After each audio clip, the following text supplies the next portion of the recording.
త్వరలో ఈడు వచ్చాడు. ఈడు మొన్న 48 పంచాయతీలు ఉన్నాయి ఈడికి మా జిల్లాలోనే. 48 పంచాయతీలు 3 గెలిచాడు. ఈడు 45 వైసీపీ గెలిచింది. ఈయన్ని తిరుపతిలో పార్లమెంట్ గెలిపించడమని యాదవ్ని పంపించాడు.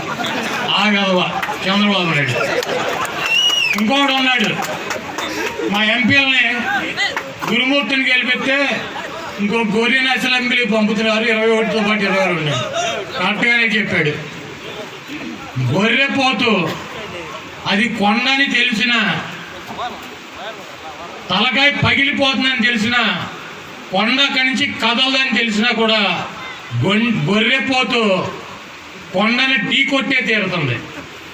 మోడీ కొండని తెలిసిన మా ఎంపీలు ఈ రాష్ట్రానికి కావాల్సినటువంటి హక్కుల కోసం, ప్రత్యేక హోదా కోసం, స్టీల్ ప్లాంట్ కోసం కదిలినా కదలకపోయినా గొర్రెపోతుల్లాగా 22 మంది ఎంపీలు ఢీ కొట్టే తీరతారు. కాబట్టి గొర్రెపోతు చాలా విలువ ఉన్నటువంటి, విశ్వసనీయత ఉన్నటువంటి, వెనక్కి తిరగనటువంటి, తలకాయ పగిల కొట్టుకుని చనిపోవటానికి కూడా సిద్ధంగా ఉండేటువంటి దాన్ని గొర్రెపోతు అంటారు. నువ్వున్న నీ పప్పు నాయుడు కూడా దున్నపోతులు. దున్నపోతు ఏం చేస్తుంది? పొలానికి పనికి తీసుకెళ్తారు. ఇదేం చేస్తున్న దూడలు కూడా ఉంటాయి. ఆ దూడలతో పని చేస్తారు. వెళ్ళి దున్నపోతులు ఆ దూడల్లో పడుకుంటాయి. ఎందుకంటే ఆ దూడల్లో పడుకుంటే పని చేయవసరం, తిండి పెట్టే టైం ఉంటుంది.